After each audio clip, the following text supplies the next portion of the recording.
The house stood alone. It was a solitary figure, a relic of a bygone era, perched precariously on the edge of the hill. Its presence was both commanding and forlorn, a testament to the passage of time and the secrets it held within its walls. On a hill, hidden, cloaked in a perpetual shroud of mist, the house seemed to disappear and reappear with the whims of the fog. It was as if the very air conspired to keep it concealed, a secret known only to the wind and the trees. Surrounded by twisted, gnarled trees, these ancient sentinels, with their contorted limbs, stood as guardians of the house, their roots digging deep into the earth, anchoring the past to the present. They whispered among themselves, sharing tales of the house's dark history. Their branches clawed at the house, like they wanted in. The wind would howl through the branches, making them scrape against the windows, a haunting symphony that echoed through the night. It was as if the trees themselves were alive, desperate to uncover the secrets hidden within. It was old, this house. The paint peeled, windows were boarded shut. Time had not been kind to it, and the once grand facade now bore the scars of neglect.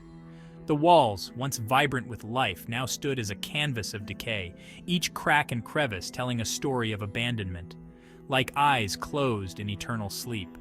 The windows, once portals to the soul of the house, were now sealed shut, as if to keep the memories and ghosts of the past from escaping. They were the house's silent witnesses, forever closed to the world outside. Some said it was haunted.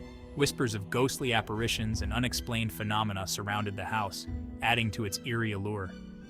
It was a place where the line between the living and the dead seemed to blur, where the past refused to stay buried. People whispered about the family that had lived there. They vanished, without a trace. The house was silent, but there were stories. Stories of a family that once filled the halls with laughter and life, only to disappear one fateful night, leaving behind a void that could never be filled. Stories of whispers carried on the wind.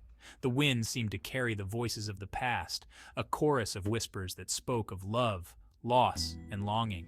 It was as if the very air around the house was alive with the echoes of those who had once called it home.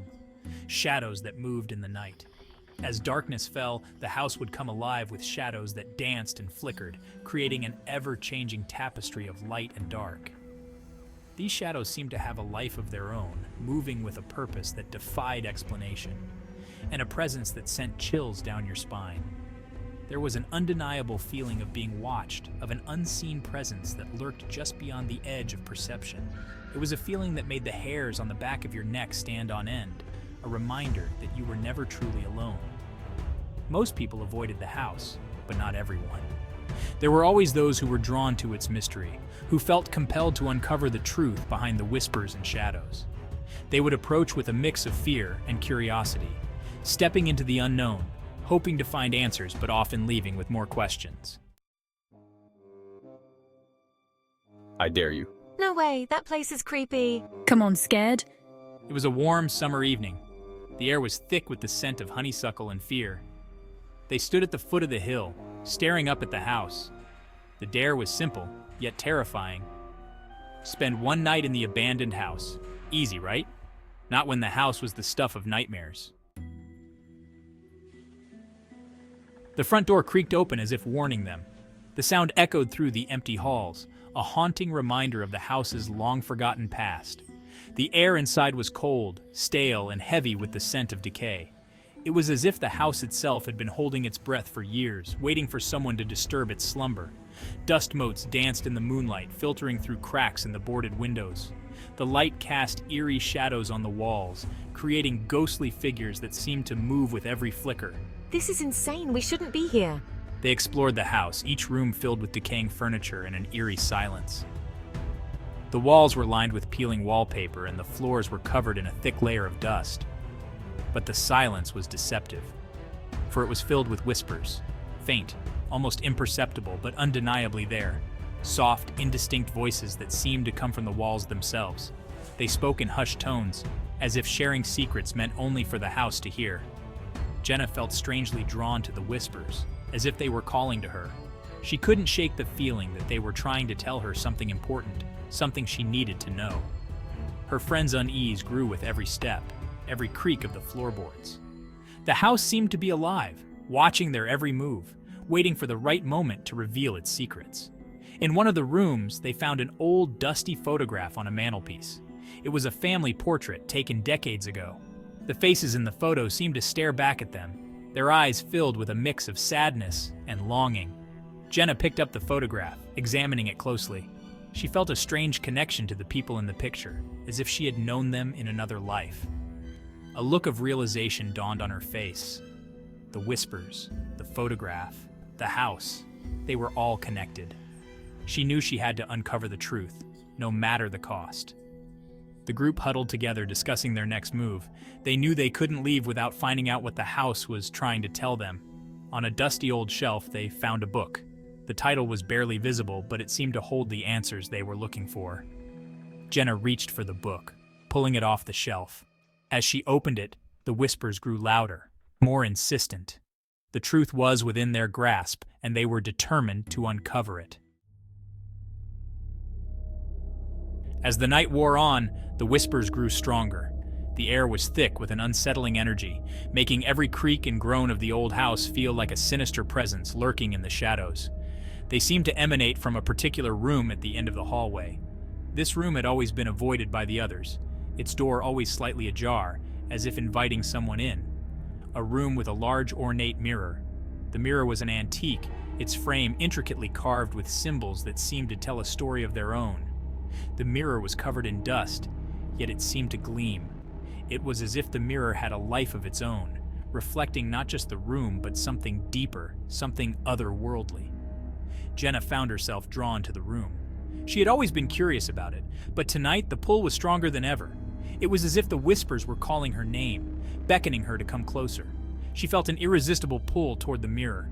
Her hand reached out almost involuntarily, her fingers brushing against the cold, dusty surface. The moment she touched it, a shiver ran down her spine. Her friends watched in horror as Jenna's demeanor changed. They had been chatting and laughing just moments before, but now, an eerie silence fell over the group. Her eyes took on a faraway look. Her smile became vacant. It was as if she was no longer present, her mind lost in a different realm. Jenna, are you okay? Her friend's voice was filled with concern, but there was no response. The Jenna they knew seemed to be slipping away. Jenna didn't answer. She stood there, motionless, her eyes fixed on the mirror as if it held some secret only she could see. She just kept staring at the mirror, a slow smile spreading across her face. It was a smile that sent chills down their spines, a smile that hinted at something dark and unknown. The transformation had begun, and there was no turning back. Jenna reached out and touched the mirror. A cold shock ran up her arm, and she gasped. The whispers in the house seemed to culminate in one deafening shriek.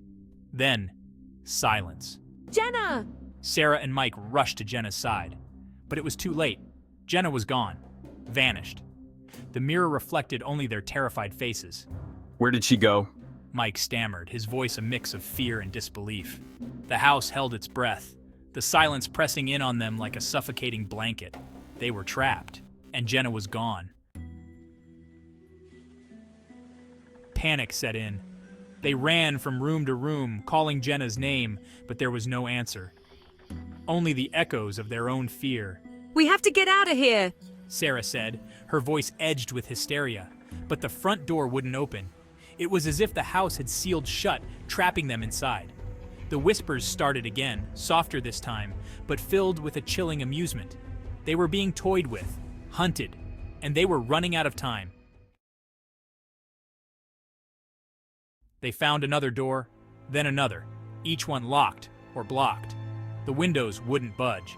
The house had become a prison. Their sanctuary, their escape route, was now their tomb. Mike threw himself against a door, desperation lending him strength. It burst open, revealing a narrow, dusty staircase leading to the attic. They had no choice but to go up. The whispers followed them, swirling around them like angry wasps. The air grew colder, the darkness more oppressive. The attic was their last hope.